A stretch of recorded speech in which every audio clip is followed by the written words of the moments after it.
Hi guys, welcome back to the Holy Wackos podcast. My name is Mariah, this is Zach, and unfortunately this is Collin. This is going to be my first and last time here. Probably. We've known each other for so many years that you've never been in my room before. What? Really? I've never been here. Yeah. How long have you guys known each other? Well, it's only been 2022, but it feels like an eternity.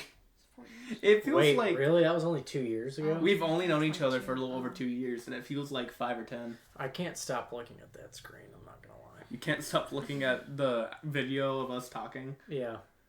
Anyways, we are on YouTube for the video version, and then you can look up the Holy Wackos podcast website and see all the other platforms we're on. And learn more about the podcast. You have a website? This is a platform? Yeah. This is not a platform itself, but we have a website. I told you this. Well, you didn't tell me you had a website. Yeah. When? I'm pretty sure I sent it to you. No. Did I not? Uh-oh. We have a website. Hey, we have a website, We have Collin. a website now. Wow, yeah, we have a website. Just so you know. Anyways.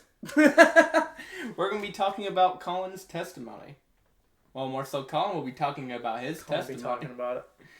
Wait, so I did see your last episode. You're getting baptized. How did that go? So it happened yesterday, and it was really emotional, and some creepy experience happened where I found out one person came in and videotaped me and then left. And I don't know her. Yeah. Really? Yeah. Someone just came in and videotaped your baptism and left? Yep. Also, if you're listening or watching, I don't know you, but stop. Bring the footage back. I don't know you. Wait, you only stayed for yours? Pulled up, walked in. Dink. So, walked out. one of my coworkers was there yesterday, right? Yeah. And she sat directly behind her, commented on her bag that she had, her purse that she had. Yeah. And then as soon as I sat in the baptism horse trough, because I got baptized in a horse trough, she stood up, videotaped it, and as soon as I stepped out and started walking into the fellowship hall, she stood up and left. That is kind of weird. Right? And I don't know anybody that matches her description. Like, at all. What was the description they gave? She wore glasses and she had reddish brown hair. Like, more on the reddish side, though. And I was like, I don't know anybody like that. Huh.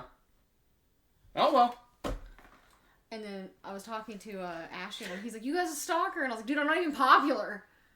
You are now on the Holy Wackos podcast. Oh, yeah, I forgot. We got, 15 consecutive viewers. Hey, 10 consecutive viewers. 10? Probably less. I don't know. Oh, I just realized I never got the podcast Discord made because I've been so busy and I have other stuff going on. But you got a website. We got a website, though. Yeah. The water was really cold yesterday morning, though, and I stepped in there. It was really cold, and I walked towards the front. Oh, in the baptism. Yeah. Thing. I walked towards the front, and Roy, after I sat down, Roy's like, you're cold, huh? And I was like, it's not that bad. And I was like, it's cold, yes, but it's not that bad. I thought I was going to cry a lot more than I did. And that was weird, because I'm, really emotional. Kiana started crying whenever you got into there. Yeah. I know. She sent me the sweetest, long message yesterday afternoon. That's awesome. I'm going to kick her. That's what friends are for. I get cute aggression with her. This is on recording, by the way. I know. Kiana, if you're watching this, I love you, but I will kick you. And she knows this. I threatened 4 times yesterday. I was like, I just want to lick your face. Mariah, stop. This is a podcast. A Christian podcast. Well, I'm not saying anything inappropriate. Read the Bible. Pick up the Bible right now before we get You into just the... said you were going to lick her face 4 times. Pick up the dang gum Bible and read some scripture before we get into Colin's testimony. It's not even that bad. It's weird. If you've known me for a while... Well, we are the Wackos, If you've known me for a while, you know that I have said way worse. Okay, I know, but that's not the point here. The point is that they can't hear you because you're not projecting your voice. Oh, do I need to... You guys want some ASMR again? Go do your Bible ASMR, Mariah. I have nothing nice to say. You guys continue. I'm just going to be reading this. Read it out loud, madam. What if I don't want to? Alright, Colin, so you want to talk about your testimony? Yeah, I'm a bit stumped by the words I just heard, but... yeah, I mean... I just realized the microphone's not turned up very high. I'm Oh, well, sorry, then maybe everybody. they did not hear. They probably licking. didn't. Wait, if it's on 0, does that mean it's... No, if it's on 0, it's on, like, default, basically. Well, like, default max. Default max? Kinda. I just have it on 10 dB. What if... Wait. Huh? Decibels. If it's on 0, though, isn't it? It's... Dude, I don't know. I don't know the meaning of these things. I just know how to make it louder. But if 0 is the max, and then you put it on 10... Well, it's not the max, but it's loud. Okay, but 10's like... Okay. Okay. I could make it go to 20. Make it go to 20. I'm not going to make it to go to 20. I think you should make it go to 20. No.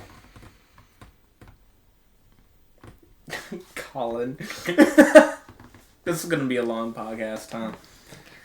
Do you have no scripture to share, Mariah? Oh, I read it silently. Alright, what do we got? Alright, Collin's going to read. Oh, gosh. There's Bible tabs, so it'll be easy to flip around. Yeah, that throws me off. That throws you off? Yeah. I mean, that's fair. Actually. Hang on. Zach, do you want to? Sure, I'll read something. Hold on. We're in Genesis right now. I thought we were in your room. Okay, Mariah. Wow. That was Mariah. Mariah. I'm really living out the wacky today. We started this recording session almost 10 minutes ago. I'm gonna have to cut out the beginning because we were just talking. Please God, cut out the licking. I'm not gonna cut that out. I love Kiana. I will not be on here again after the licking.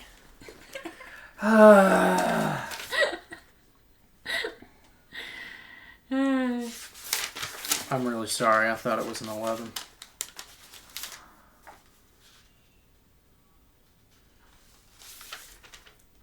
So how are you, Mariah? I'm fine. How you doing? I lost my wallet. I know. Oh, this is not the same Bible. This Okay. is ESV. Yeah. This is Hebrews 2:8. Now, in putting everything in subjection to him, he left nothing outside his control. At present, we do not yet see everything in subjection to him, but we see him who, for a little while, was made lower than the angels, namely Jesus, crowned with glory and honor because of the suffering of death, so that by the grace of God he might taste death for everyone. For it was fitting that he, for whom and by whom all things exist, in bringing many sons to glory, should make the founder of their salvation perfect through suffering. For he who sanctifies and those who are sanctified all have one source. That is why he is not ashamed to call them brothers. That's awesome. You just slammed that down by the mic. I didn't slam it, but it probably sounds like I slammed it. Okay, so where do you want me to start?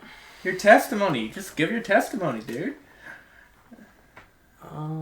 How did you find God? So my family, my grandfather is a pastor. He's been a pastor since he got out of the Vietnam War. So the Bible was always something that was taught in our family. He's a pastor. He's been a pastor since then till now. He lives in Florida. But the Bible was always something that was taught in my family. I think with my family specifically, through my mom and dad, they weren't as... they didn't teach it to us on the basis of, would you say, daily nurturing or just nurturing at all with it. Until I was about 13. And then my dad became a bit more outspoken about it. And I think probably he found his faith better in that way. It was more strong. He culminated it to a higher regard. But I mean, at that time, I struggled with a lot of loneliness. We were homeschooled growing up, and because of my mom and dad's work schedules, me and my older brother were home a lot. So, wrestling with that, and for a while, I thought it was because there was something wrong with me, but I've found that the fellowship and community of people is how would you say? Sanity isn't something that you have, it's something that's given to you by others.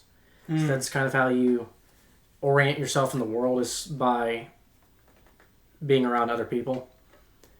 And so I started doing community theater when I was 14. Not because I wanted to do it, but because I thought, like, well, I have nothing better to do, and I really don't want to do this, but it's better to just get out of my house. And so at that time, I mean, I still kind of dealt with it because I was afraid of being open to people, because I never had that, I was never given that opportunity at home that much. My parents, I don't know how do you say, it's not that they weren't necessarily open, but they weren't necessarily open to vulnerable topics. So it didn't give a place for at least me and my older brother to be vulnerable about things. And so I dealt with that a bit, and then when I was about not 15 yet, but going into 15, probably the back half of when I was 14, I had like pretty bad depression and suicidal thoughts. And which I think in part because suicide is the single most selfish thing you can do. And, well, maybe not the single most, but it's certainly up there. But usually it's predicated on you have wants that aren't fulfilled, and you're trying to fulfill them in improper ways. At least that's how it was in my life. So, not knowing how to fill that, not knowing how to place myself in a proper structure and other people in priorities, just completely crashed any sort of idea of how to live life that I had. So I wrestled with that for a few months, and then I mean, in it too, I became selfish because I had a problem that wasn't fixed, a problem that I wasn't comfortable saying to other people. And so it just got to a point where I was getting more and more selfish, and by the time of the summer of 2020, actually, COVID year. Yeah, that would be, I think it was January 9th. I just got to a point where I was like, I'm done with this, and I prayed, and I was sincere. And when you pray now, you don't pray asking for, God's not a genie. You don't pray asking for stuff. You don't pray. I would say a proper prayer is you...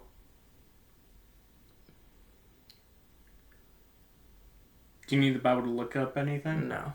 Okay. I'm just trying to think about how to word it.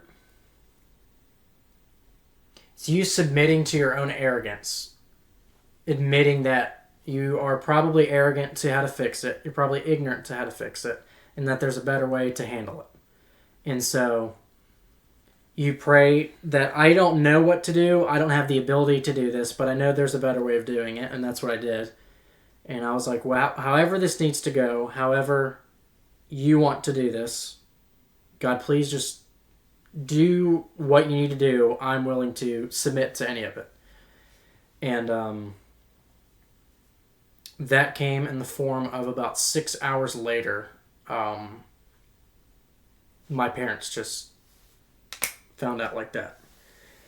And like just on a whim, boom. And we had a conversation, and then from then was kind of how that whole journey started. But it really just came from that. That they found out that I was having like these problems, these struggles. They always knew something was up, but they couldn't pinpoint it. Yeah. So you can tell, like, when your kid's acting weird. I mean, you've known them their entire life. So they could put a pin on the board and go, this was it. And so that happened June 10th at like 7 in the morning. And then from then, my dad asked me to read the book of John. Read the book of John. And I was amazed at my, I guess you would say, belief in what I was reading. Yeah. And that just went from there, really.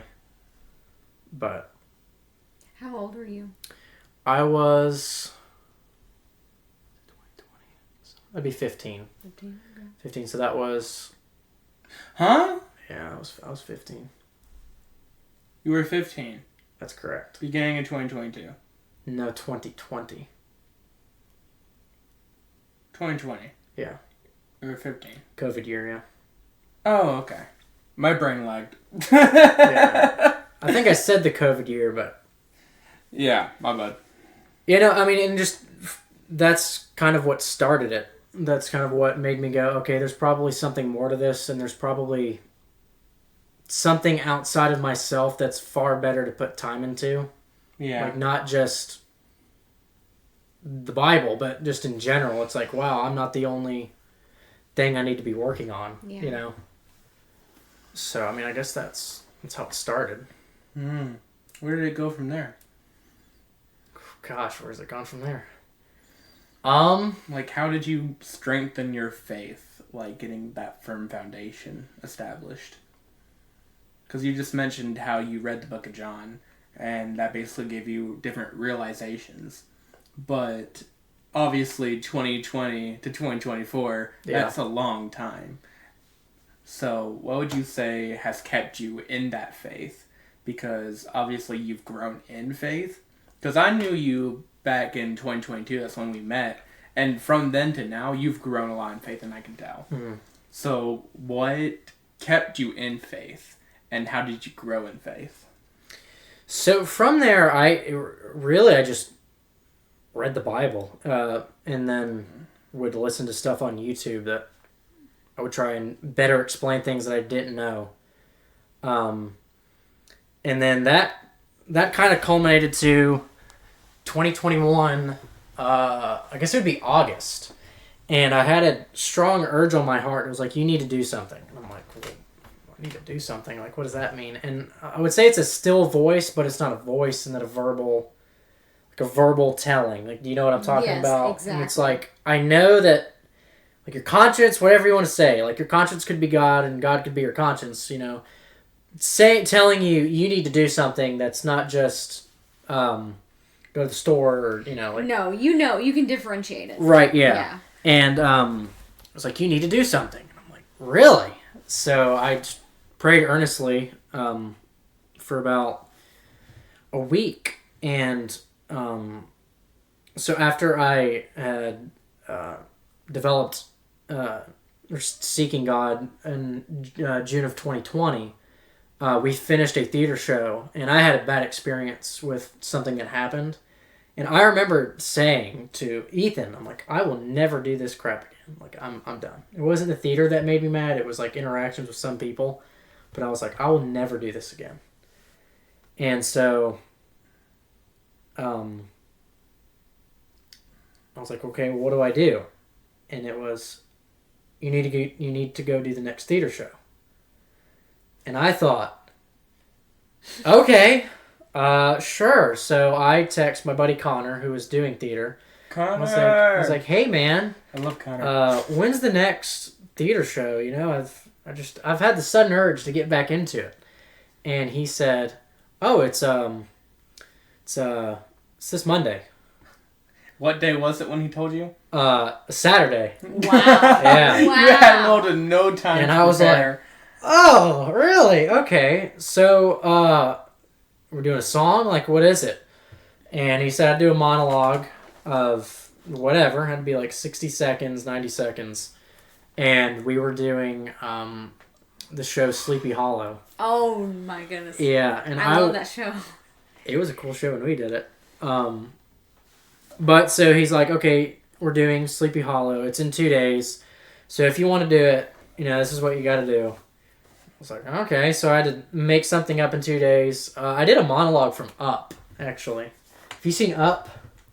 Like, of course I've I've seen Up. People have told me I look like Doug. The dog? Yes. The dog? I wouldn't say you look like him, but you do kind of act like him. I think we've talked about this. I think we have. If you look... I don't think Ethan, you look your like brother, Ethan, told me, I'm pretty sure, I could be wrong. It was either him or somebody else, but I have been told that. Wow. I don't know if Ethan told me that, but it's something he would say. Wow. Okay. Well, I don't think Is you look like a that dog. how you perceive yourself, though? No. Do you like look it up and you go, "That's me"? I'm a dog. I'm the dog. Do you I say? got that dog Do you in me. randomly say squirrel? Yeah. Do you actually? Every once in a blue moon. Okay. All right. Well, let's get back on the I'll be messing subject with because I don't somebody. want to talk about squirrels. Squirrel! Yep. There it is. There it is. Yeah. There it is.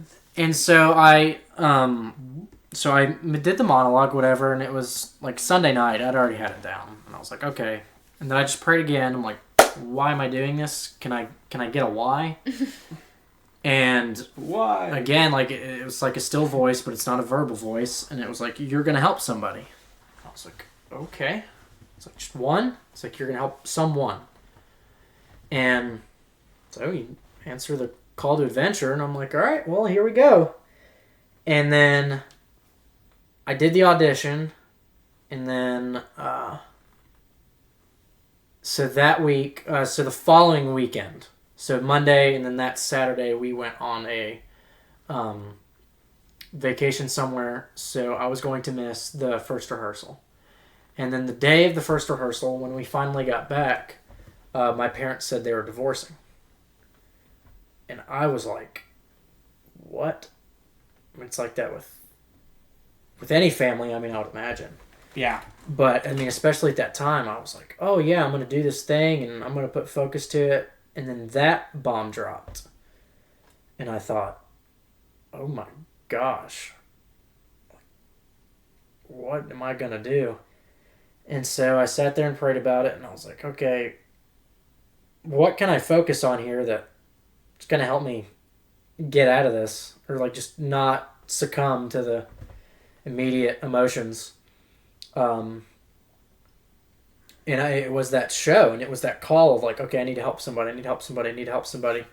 But even then, I mean, it was like week after week, and I didn't know who it was. I didn't have an idea, and I didn't try and pinpoint it because I knew that would be foolish. But just every day, I mean, you put your best foot forward. Yeah. With everybody. So I did that for weeks, and then the show opened late October, like going into Halloween's, because I think the day before Halloween was our last show. And it ended. And I didn't feel like I helped anybody. And I was like, uh-oh. Something's a problem here. And I didn't necessarily feel like I had failed, but it was like, okay, I just don't see it. And so the show ended, and we moved from Manchester, where the theater is, to Murfreesboro. And for about 2 months was just mental toil for me, because I was at home for all of it. Yeah. Finishing school up. And to the point where I didn't think I was going to do the following show, which started in January. And then I ended up doing it, and I was like, well, got nothing better to do, so I'll go up and do it. And that was actually how I met Zach. So the first day I walked in there, and it was Brennan and him, and Brennan, my cousin, comes up, yeah, and he says, hey, this is my cousin Zach. And immediately I was like, I love this guy. Like, really, like, I was like, oh, he's great. Really? Yeah. Oh, man. And we were so they had the audition, so they had 2 days. One was dancing and reading. Yeah, you remember dance? I remember dance. That was really the first memory I had with you. Was me and him were right next to each other doing dance auditions. You were behind me to the right, and I was in front of you. I thought we were side by side. No. Okay, you want to tell the story of the dancing then? Okay, so he was behind me, and I'm in front of him. And I noticed he was behind me, so I do, like, the 360 turn. Oh, yeah. Is that what you're talking about? I mean, I don't remember exactly which dance, but I just remember we were by each other. Oh. And we were like, oh man, like, I don't know if I'm messing this up or not. And Zach said something funny. I don't even necessarily remember what it was, but he said something funny, and I immediately thought, like, oh, I like this guy. I don't even know what I said, but man, that's a major ego boost. Yeah, he said something that was funny, and immediately then I'm like, okay, like, maybe this show will go pretty good. And then the show went horrible. Nah, that was one of the best shows I've ever been in. The show itself was pretty grand. But, oh, yeah. And the people in that show were grand. So, me and my buddy Connor got a lot closer during that show. Yeah? And we started doing a youth group. Remember? Yeah, the youth group that we went to. And I would go to his house after youth group. And some nights it was okay, but other nights, I mean, I was just, like, broken. Like, from the divorce. Because I didn't have anybody to talk to about it. And anytime I would go in there, I mean, Connor would, of course, willingly oblige and give his time and his effort, but it was really in the form of his mom talking me through a lot of it. And I mean, there was one night we didn't get back till like 11 o'clock. Yeah.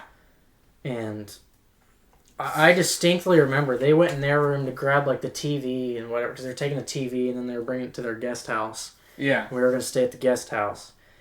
And I haven't been to that guest house in so long. Their dog was on the floor, and I was petting the dog, and his mom was sitting on the couch. And you could tell she had had a day. Like, it was like, this is a day. I'm waiting to see when my children get home to make sure they're safe. And then they have, like, someone else's kids, so I don't want to, be bad in that regard of not paying attention to this other parent's child. Yeah. And she was like, how are you doing? And I just broke. I hate that. Yeah. When you're already on the verge of it and someone asks, hey, how are you? And you just lose it. Yeah. I mean, it was constant for me. Yeah. Like, I was constantly on the verge. And so then she just asked me, she's like, hey, you could tell she was just mustering up the courage to ask. Like, she was that tired. She was that drained. And she was like, how are you doing? And I just broke. She's like, what's the matter? And we just sat and talked. And like that is a moment that, like, I'll always remember, like, very distinctly, every detail about it, of someone like really taking the time, because people take their time, and they're very kind and charitable and generous. That's how it's been for me in my life and my relationships for the most part. But when you can tell someone is absolutely just drained and like done with the day, and she chose it. It wasn't just like, oh, okay, well, I want to. Like, she chose it when she would much rather go to bed. Yeah.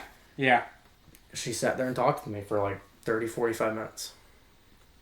And I think that was honestly probably the beginning of that healing process. Yeah. And there's a Catholic bishop who says that that's not an intellect of an Aquinas. St. Thomas Aquinas was a philosopher who defended the faith. He said it's not the intellect of an Aquinas who can nurture somebody to fullness. It's the love of a Mother Teresa. It's someone who will willingly put their time when they don't want to, and their generosity to someone. And that's certainly how that was in that moment. I had a lot of people telling me, like, oh, it's in God's plan. It's in, it's all going to work out. It's good. It's true. It doesn't mean that it's insincere in any way, but when you have when you see that interaction of someone who really is choosing to take that time with you, that was kind of that healing process. And even through that show, I got to help a few people who are having a rough time, and I mean, it was kind of cool. Like, even in the midst of chaos, you are able to help people. Yeah, I think that speaks a lot about your character. Yeah, well, I mean, even then, I don't know. I mean, even I think it's the people around me that have sort of lifted me up in my life. Like, Yeah. I think it would be foolish for me to say, oh, I did this myself, or I have this great character. I don't think it's that at all. I think that the people who I've surrounded myself with and the people who have given their time to me have formed me in hopefully a good way, Yeah. And I'm grateful for that. I was telling someone actually like last week, it's like I am an ant who stands on the shoulders of giants. Like I am here at the building of every other person in my life who has sacrificed for stuff. So yeah. Yeah. And then even from that, I think the thing that has really helped me grow in my faith is the admittance of, like, admitting my arrogance and my ignorance and just willing to be wrong. Yeah. Willing to say, I don't know. I mean, you can't learn anything unless you're willing to say, I don't know. Yeah. There's not a whole lot more annoying on a person when they act like they know. Mm-hmm. Like, I mean, just really, like, it's not great. So just willing to say, like, I mean, I don't know. I don't have it all figured out. And that's helped me find truth. Like, that's helped me find truths. And the radical idea in the Bible is that the truth seeks you. If you're willing to allow yourself to kind of be a fool, Yeah. Willing to say, I don't know. Willing to say that I don't have it figured out. And it's applied spiritually, that's applied in any way in my life. It's the admittance of, I don't have it all figured out. And willing to submit to truth. Yeah. I remember one time, I was having a rough time and we were talking on, I was driving home, I don't know what you were doing, but we talked about how God is like the lamp to our feet. Yeah. I know what you're talking about. And that is just something that kind of like boggled my mind, because it's like, why lamp to my feet? Because I want to know all these things. I want to know what's going to happen. I want to know the future. And eternity to me was so scary, because it's like I don't see it. Mm-hmm. I don't know it. Like with our life on earth, it's finite. We know what's going to happen. Mm-hmm. Maybe not know what will happen. Right. But we know it's temporary. Mm-hmm. So it's hard to like imagine eternity. Yeah. And we're not really made to comprehend that. So then learning about God being a lamp for our feet, that's really comforting. Right, yeah. Well, I think that even helps, like, knowing the character of God and the people around you helps you get through tough times. Yeah. Knowing that, I mean, you don't know the result. It's kind of the lamp analogy where it says that God is a lamp for my feet. It's like, it's kind of a weird description, just my feet. Show you where to go, like what direction to go where you can see, but he's not going to show you the end. But because you know his character and you know the character of the ones around you, that you can submit and trust that everything will be okay. If you're willing to submit. Yeah. Some people don't. And it's like, there you go. Yeah. Like, it's not going your way, but look at what you're doing, Yeah. It's like doing the same thing over and over again. And expecting different results. Right, the definition of insanity. Yep, that's exactly what I was going to say. Yeah, I quote that to a lot of people and they don't get it. And I was like, I seen something like during November when I was going through the really rough time, right? Mm-hmm. It's like, why are you keep on holding on to the snake that's biting you and then wondering why you're hurting? And I'm like, because I love the snake. And it's like, okay, but the snake doesn't love you. So let it go. And I'm like, it's that simple. And they're like, yes, it is. Logically, yeah, it is. Emotionally, no, it's not. Right. Spiritually, God's like, hey, I know this is what you want so badly, but I have something way better for you. Like, you think this is good? Girl, you don't even know the half of it. I haven't even given you a quarter yet. I'm going to sprinkle some sprinkles on that. Like, hold on. It's okay. And I found out recently with the stuff that's going on with my mom and the whole hospice situation that just because I'm having a rough season in my life, I know that you go through the roughest times before you get so richly blessed. And I just keep on reminding myself that while this is awful, Yeah. it's gonna be great. It's gonna be a lot better. And like when I'm around like everybody at church and I'm around you, Aww. like I get small glimpses and reminders of the reassurance of hope that I have in people. And because you guys in my church family have been more positive for me than you guys will ever know, and more than I can ever express verbally. Like it's a deep spiritual appreciation that I cannot verbalize. Yeah, I mean, I think that's two things. One is when you're talking about, holding on to the snake that's biting you, and you're like, I love it.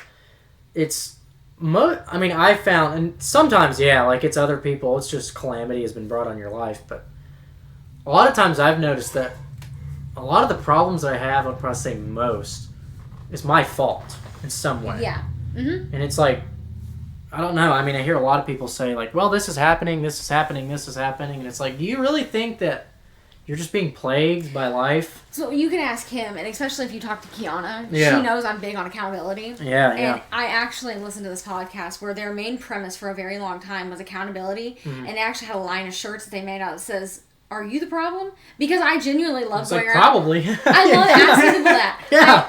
My most recent ex's brother, a lot of the time, could never admit fault. And when Yeah. he did, it's everybody else's problem. Yeah. And I was like, I understand you're having a hard time, but the man in the mirror is only going to, you can only run so far for Right, yourself. yeah. And he didn't want to hear it. And I'm like, I get it, dude. I get it. Nobody wants to admit they're wrong. I was like, it's a big stigma for women not wanting to admit they're wrong, but I have no problem with it. I was like, I'd rather be wrong and admit that I'm wrong so we can move on and talk about it Right, yeah. and get through it rather than stay stagnant and stuck. Yeah. I hate it.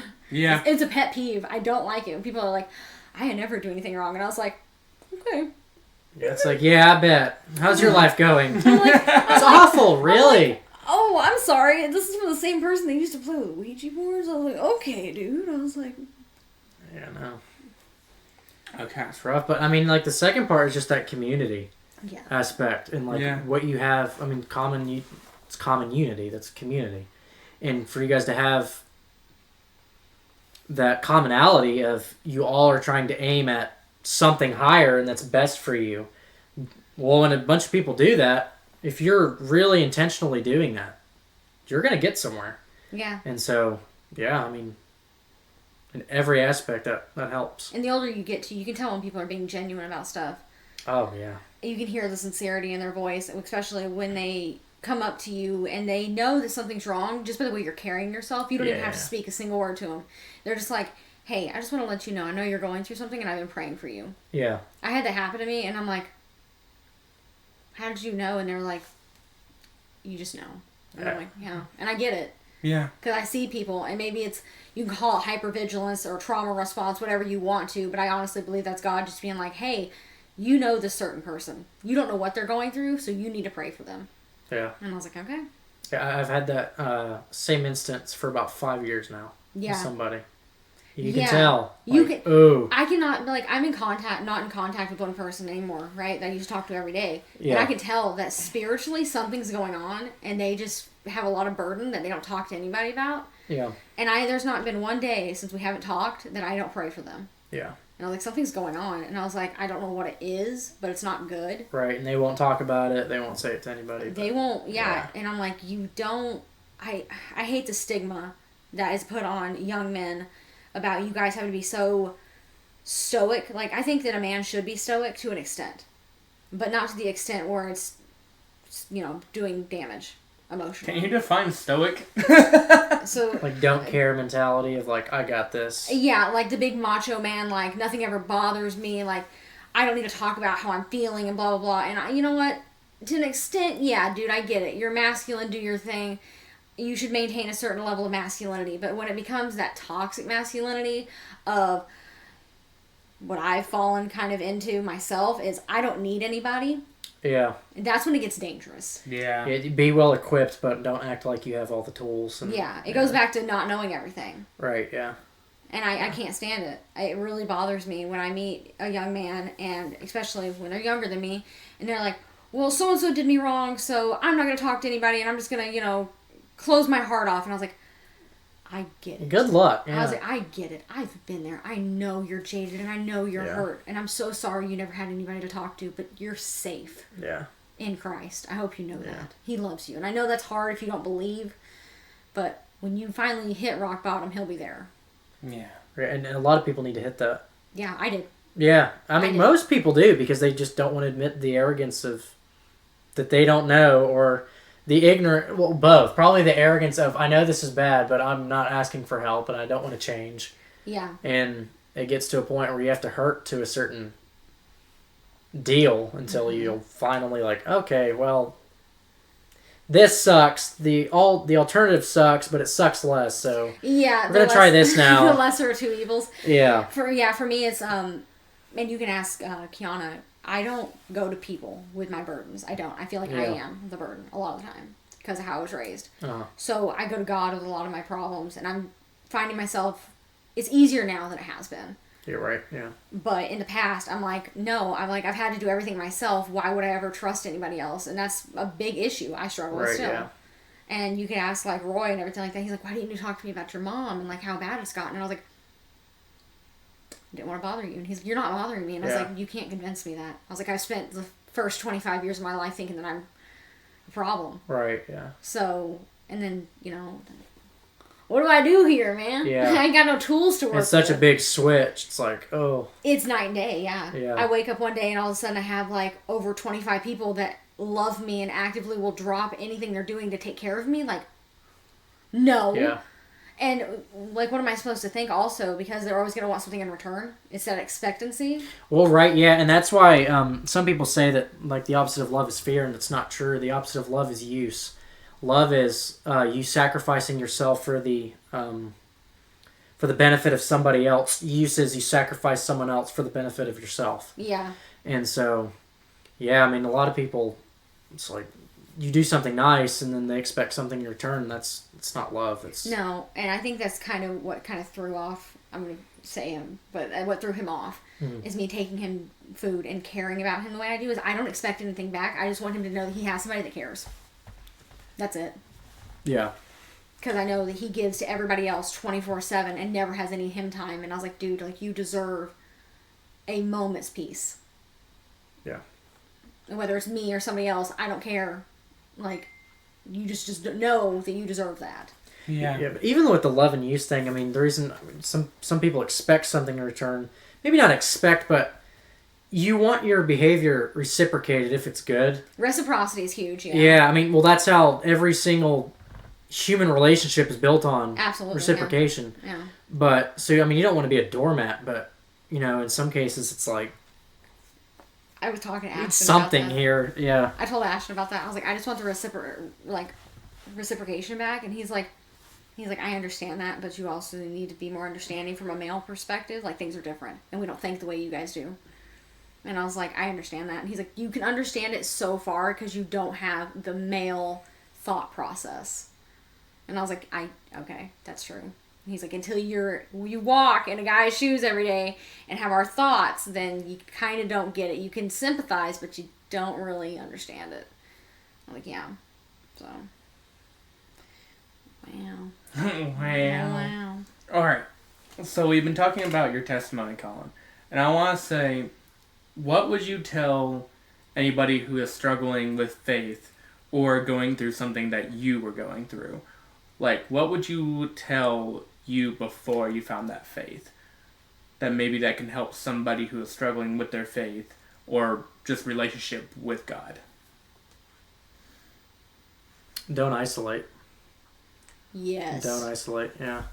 No, I mean, you have to have...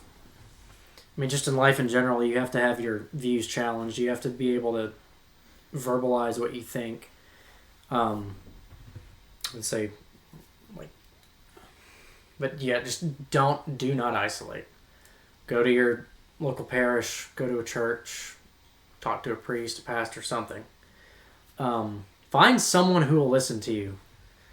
Like, really. And you have to have a family member. And if you don't have a family member, you should have a friend. If you don't have a friend, go to the church. Okay, if the church won't have you for whatever reason, or, go to your parish. If the parish won't have you for whatever reason, call a hospital. You know, someone will listen to you. Yeah. But just find someone who will listen. And that was my problem, was I didn't feel like I had someone who would listen. And, you know, you feel burdensome to other people, because then you like build it up and you think that you have this big problem, but if you're not willing to talk about it, you amplify that like massively. You amplify it to a point where it becomes a big thing if you won't talk about it. Yeah. Yeah. What's it even in And then you volcano at people. Right, yeah. Lash out Yeah. people. Yeah, it builds up And then you start cutting people out of your lives left and right, and then wondering why you're alone. Right. And then everyone just thinks you're rude and everything. It's like, no, there's something more to that. That's what even recently I had a situation happen. One of my buddies said something about it, and I'm like, you know, not condescending, but, you know, pointing out a behavior that they thought was rude or was improper. And I was like, well, yes, but you can clearly tell there's something else there. There's an underlying issue, which doesn't excuse the behavior, but it brings information, brings, you know, the different perspective of it. So, yeah, don't isolate. Find someone who will listen to you, because there are people out there, and there are people who will give you an encouraging word and will spend time with you. Yep. So certainly do that. I think it's huge too, and I've learned, I don't know about you guys and how you guys feel about this, but for me personally, I've learned a lot of people's anger stems from deep hurt. Oh God, yeah. And so whenever I see somebody lash out, my immediate response to that is, hey, like, I usually ask them in a calm way, because I don't want to meet anger with anger, because nothing is, you know, solved with that. And I know I'm just different, and I don't want to yell at somebody who's yelling at me back. I'd rather just be like that gentle side of, you don't have to act like this. So, like at work with my boss throwing, you know, fits like he does, I always ask him, like, are you okay? Yeah. And I always ask him in a calm way. I've never once gotten loud with him, and I refuse to. And I think that's so different, because when you have people fostered in an environment where it's just so negative, they're used to having that combative behavior back at them, that when they interact with somebody who's calm and gentle, their brain just goes like, and they don't know how to handle it. They're like, why aren't you getting in my face and yelling at me? Yeah. Because nothing gets solved that way. Yeah. Yeah, and that's why, I mean, find someone, do something to fix the situation, but I mean, that's why in that case, find somebody, because like, you got a conflict. Conflict avoided is conflict amplified and magnified. So. And you just continue to avoid, you're just going to amplify it and magnify it further, so. And then you're going to get anxious, because you're like, well, how do I deal something this big when really it could have been dealt when it was this big? And yeah, I mean, that's why if something arises, you fix it there, or at least try to fix it then and there. Stop running. No, yeah, tackle it head on. Worst case scenario, you don't fix it within 5 minutes. Like, worst case, but at least you started, and you're not gonna put it to the side and not talk about it. Yeah, and I think it's huge too. A lot of people like talk, right? And they communicate, but they only communicate to get a response. They don't communicate to comprehend. Yeah. And I feel like comprehension is just as big as communication. You can't have one without the other. Oh, yeah. I can explain to you all day long how to put an engine in a car, but if I'm not explaining it to a way that makes sense to you, you won't have any idea what I'm talking about. Right. Nope. Yeah. Well, and some people just need to have their thoughts voiced when they're dealing with something, because they don't have anyone to listen to them speak.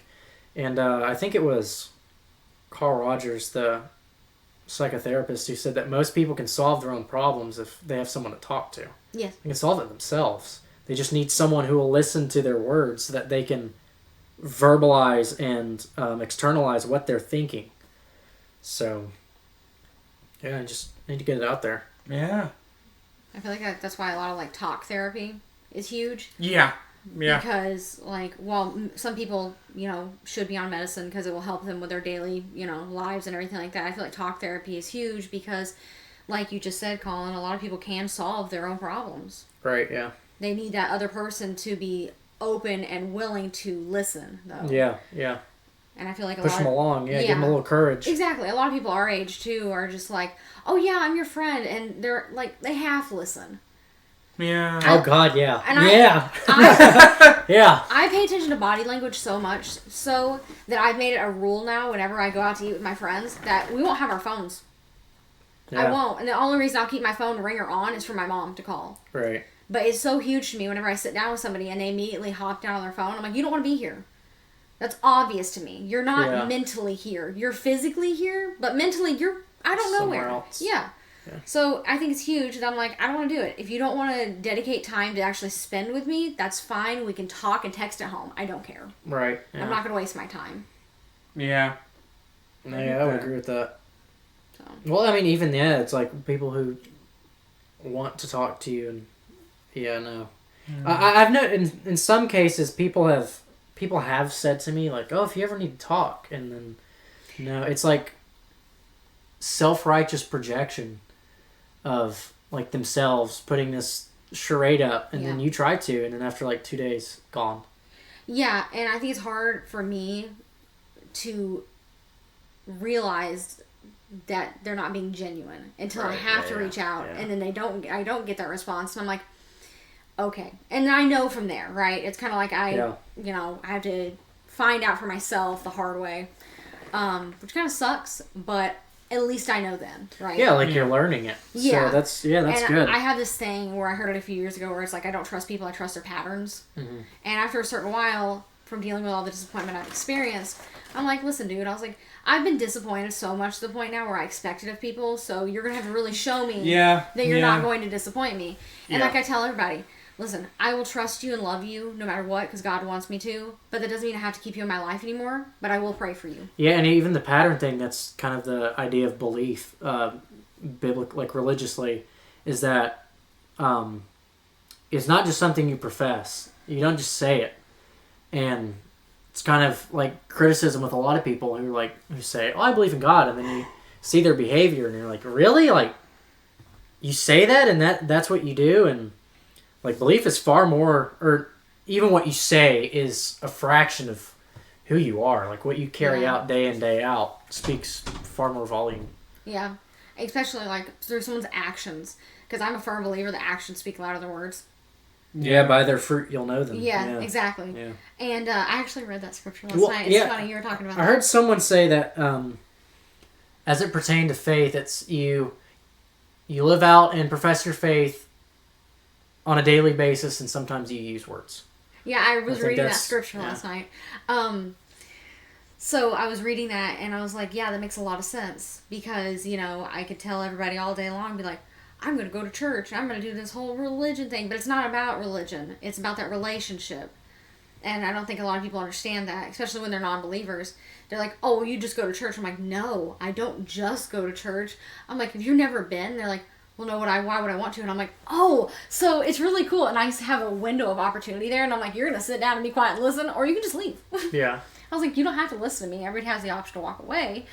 I was like, if you want to, I was like, I will be more than happy to teach you. Well, yeah, I think it's both. Because some people say like, well, I'm not religious, but religion is the habit of virtue of giving to God what He is due, and that's what it is. So I think a lot of people are religious in life, but it's what are you religious to? Yeah. So some people are religious to their job. Some people are religious to a hobby. Mm-hmm. But when you establish your religious pattern on giving due to God what He is due, then that's the way to properly orient it. So yeah, I mean, I think there is a religious aspect to it, but it seems like it's been used as a dirty word the past, few years here, that people have been like, I don't want to use that word, but I think everyone is religious to something. Yeah, I think it's just people use the word religious and they automatically tie in, that you have to act a certain way. Right, yeah. And I'm like, there's a way you can, there's nuance. Yeah, and you can portray yourself in a certain way that, non-believers would be like, oh, well, you're just a Jesus freak. And I'm like, if you have to call me that, so be it. Right. At the end of the day, it's my argument of, I know where I'm going after, I leave this earth, but do you? And that's my whole thing I tell people. Right, yeah. And that's why it's important to be able to formulate your faith and your thoughts so that you can communicate that to somebody. I've had people at work ask me like, oh, are you religious? And I was like, well, I don't think that's for me to answer. I think that's for you to answer. And they asked me, do you believe in God? Are you a Christian? I'm like, well, you tell me, because I don't want to say, yes, I believe. And you're like, well, you've done this, you've done that, or whatever. You tell me, do I orient my life in a way that you think speaks volumes to that particular idea and belief? Mm-hmm. Most of the time they say yes. So, yeah. But I mean, let them be the judge of it. Let's see how your works and actions, move in life. So. Yeah. And I don't like the hypocrisy that comes with a lot of it too, because I see younger women my age and younger than I constantly be like, they get scrutinized for how they dress, and I'm like, I get it, but you have to understand that if you're going to portray yourself in a certain way, of course you're going to be looked down on that. And then they always have the same excuse that I've heard so many times that, oh, well, don't act like you're without sin. And I was like, I understand that. I'm not saying that I'm not. But if you're going to portray yourself in a certain manner, you can't get upset when people make assumptions. Sure, yeah. And a part of hypocrisy, too, hypocrisy isn't, like, professing something and then going against it. Like, you'll stumble against things that you don't think are correct, but it's knowing it's wrong, saying it's wrong, and then willing and being like, but for me, it's not. I'm the exception, yeah. So, but yeah, no, I totally get that. Yeah. Think anything about that? You have anything to add? I don't. You gonna continue wearing short shorts? I'm gonna continue to wear the short length I want. You know what? If you do, you gotta get like a, what was it? What would Jesus do? What would Jesus do? A sticker on the short shorts? Yeah. Yep. I debate on getting one of those Jesus stickers that said I saw that and put it on the back of my car. Kiana got one of those. I know she has one of those. I've seen it. It's an air freshener, I'm pretty sure. Yep, I got her the little sticker for her rear view mirror. It says Jesus loves you. She's like, I love that, because she got in my car and seen mine. I was like, I got you one. I just gotta find out what I did with it. I'm always getting her stuff like that, forgetting where I put it. And then I just forget to give it to her. She's like, are you okay? And I'm like, no, I'm frantically looking for something I bought you like 4 months ago. And she's like, huh? And I was like, yeah. And she's like, oh, okay. That's you. Yeah, it's me. That's you with the Christmas presents, yeah. I still Merry have, Christmas, Zach. I still have a Christmas present I haven't given to my brother from another mother, James. Oh my goodness. Give it to him this year for Christmas. I might. His birthday's in November. Hey, there you go. At this point, might as well hold out. Much. Is there anything you would like to add before we end this podcast episode? Any of y'all? I'm good. I don't think so, unless you guys have any other questions. I think that would be it. Well, thank you, Collin, for joining in on this podcast episode. Thank you for having me. I love having you here, brother. And thank you all for watching and listening. We hope you all have a blessed day. So stay holy and stay wacky. Bye-bye. Bye, guys. Stay wacky? Yeah, stay wacky. Stay wacky. Stay wacky. All right.